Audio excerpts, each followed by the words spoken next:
uma diva trans francesa que abalou na década de 60.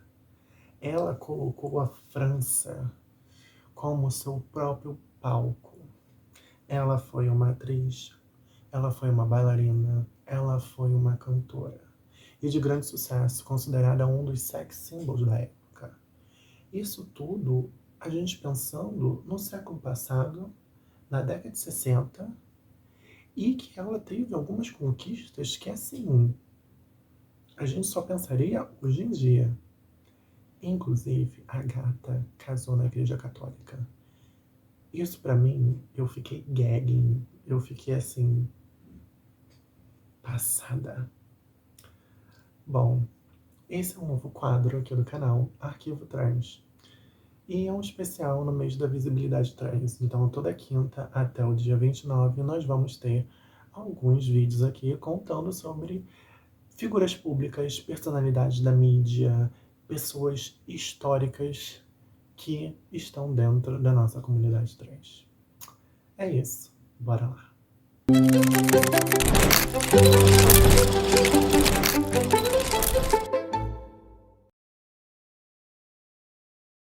Nascida em 23 de agosto de 1931, Jacqueline Charlotte Dufresnoy, conhecida como Coccinelle.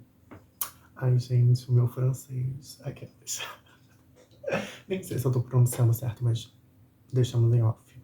Bom, a diva já se reconhecia no espectro feminino desde criança. Ela se entendia como menina. E isso foi algo muito certeiro para ela, até para culminar em todos os aspectos da vida dela, que seria na moda, na dança, na performance. E foi algo que ela sempre quis e que ela foi aprimorando durante a infância, durante a juventude, até que ela chegou no seu grande começo de carreira, né? E tem, né, eu consegui encontrar duas respostas pro apelido dela, Coccinelle, que significa Joaninha, em português, é traduzido do francês para português. Uma que era na infância dela usar uma roupa que era numa estampa de Joaninha, e aí esse apelido ficou, e ela levou ele para a vida inteira. E outra era que esse apelido pegou porque ela usava alguns poais que remetiam à estampa de Joaninha. Qual que é a certa? Eu não sei, mas existem essas duas histórias. Bom, ela começou a carreira na década de 50 como showgirl em um cabaré. Ela seguiu a vida, assim, pelos cabarés.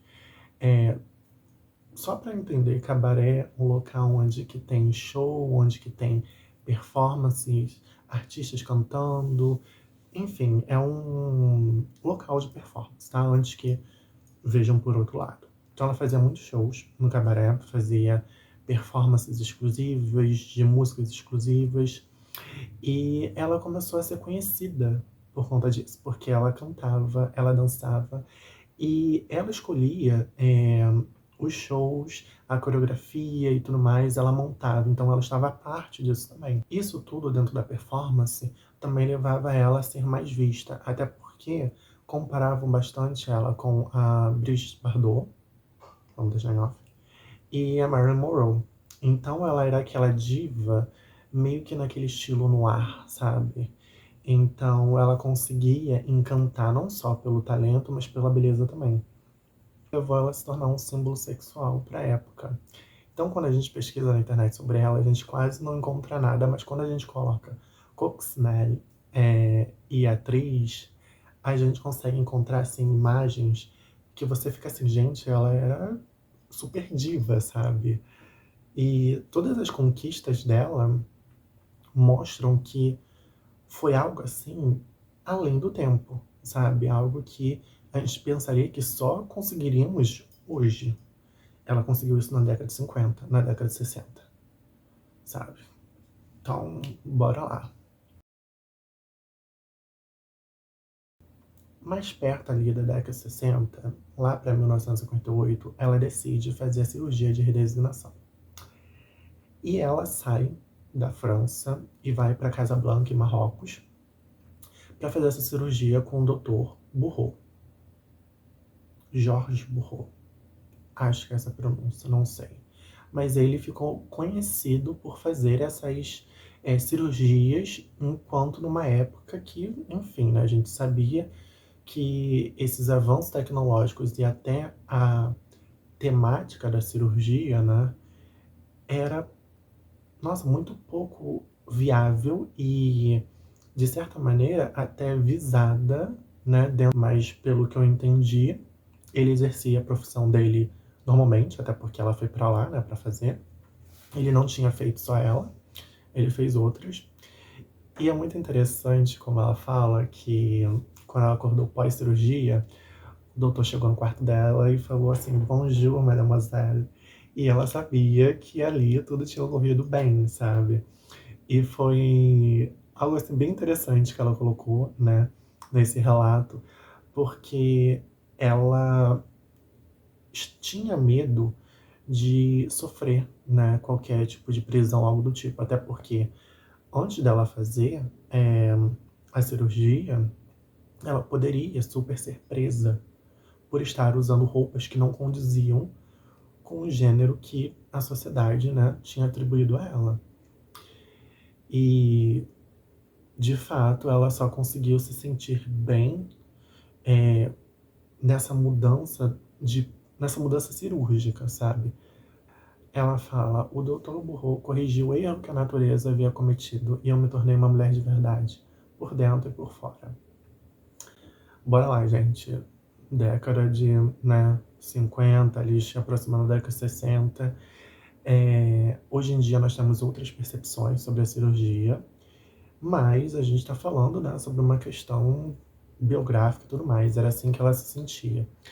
E por que eu digo que está à frente do tempo? Porque era uma cirurgia muito nova, né? Porque você constrói ali uma neovagina, né? Não é uma cirurgia, né, que a gente, se a gente for olhar para o passado, nas antiguidades, né, que as pessoas às vezes podem relacionar ou não com os eunucos, não, sabe? Era completamente diferente. Mas ela se sentiu bem e protegida por ter um órgão condizente com o que ela acreditava fazer parte da identidade dela feminina. E assim também, consequentemente, ela não ficaria mais visada pela polícia enquanto uma criminosa. Quando a mídia descobriu que a gatinha tinha feito a Gugu dela, nossa, e aí que causou um alvoroço. Ela se tornou assim a sensação, né? Ela se tornou a figura midiática que ela estava sempre ali no holofote. E assim ela começou a fazer mais shows, começou a ser mais visada.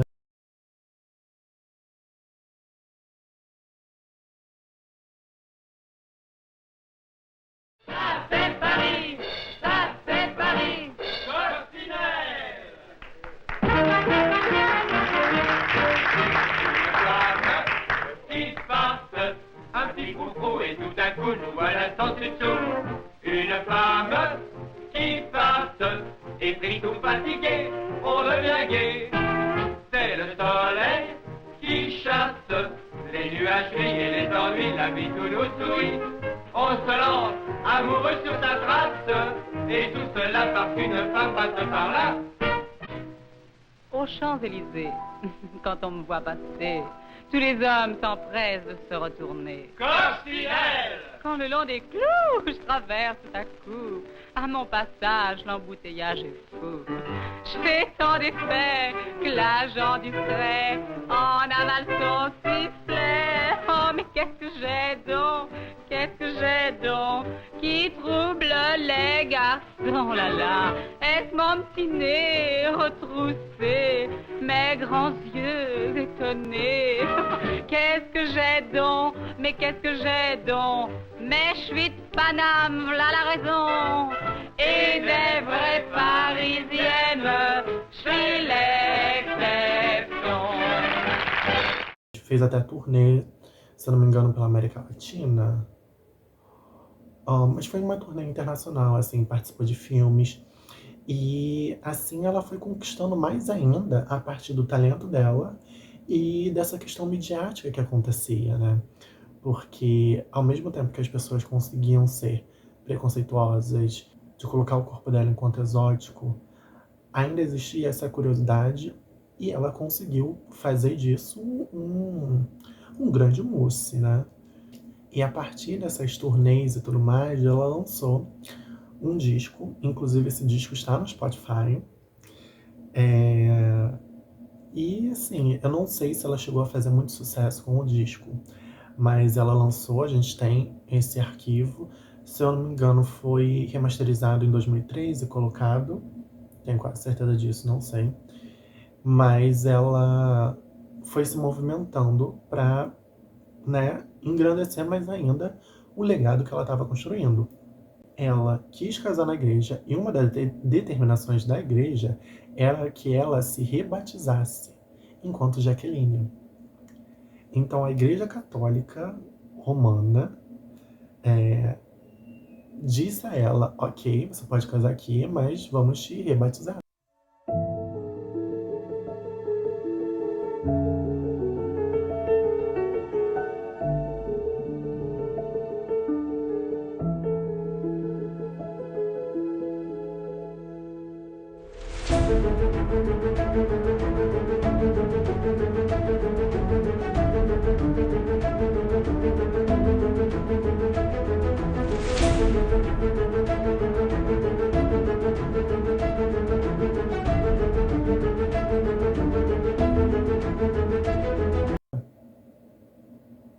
Assim, nem nos dias atuais eu imaginaria isso.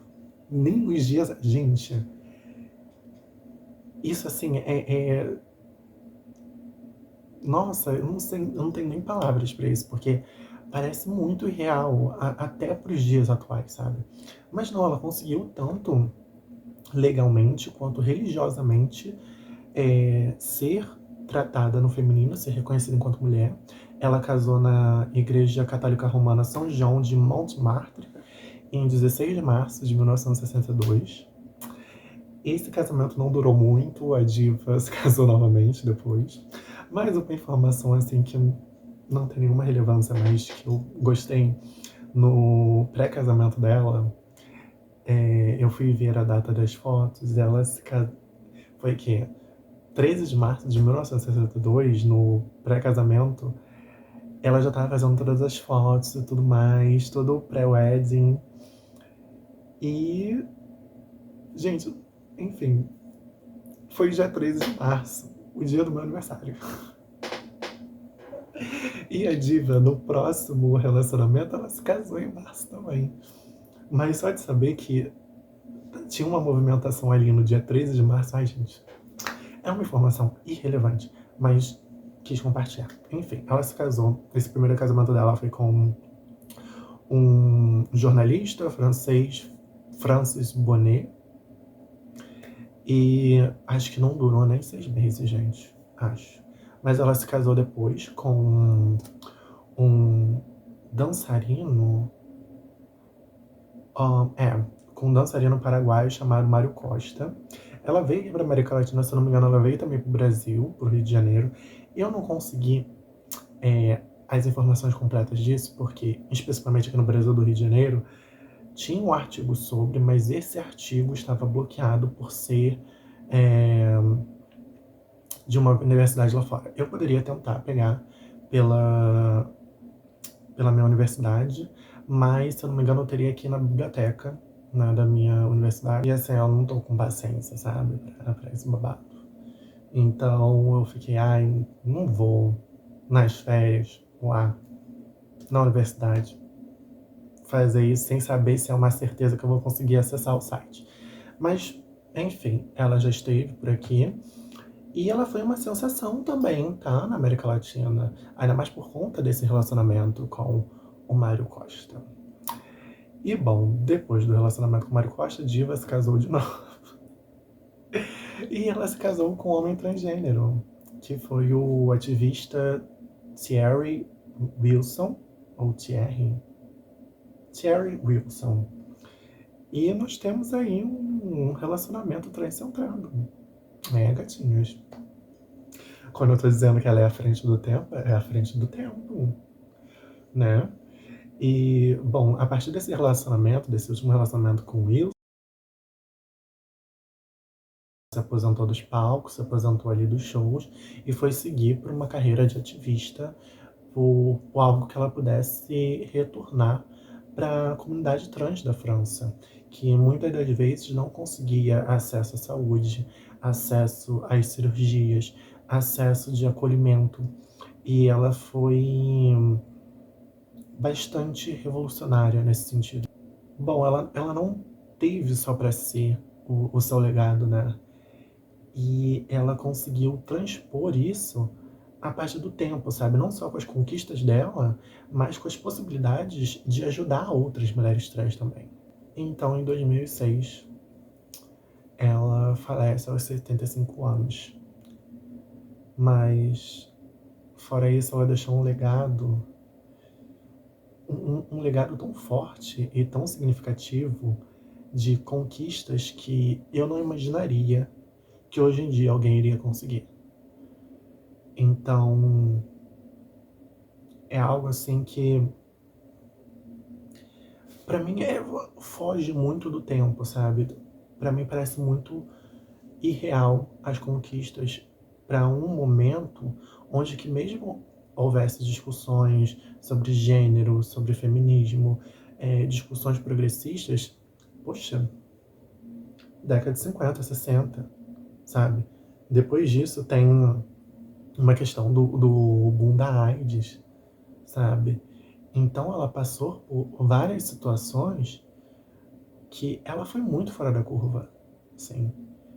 E é uma história que eu fico chocada até hoje. E aí, o que vocês acharam? Gostaram? Imaginam algum nome que vai possivelmente aparecer por aqui?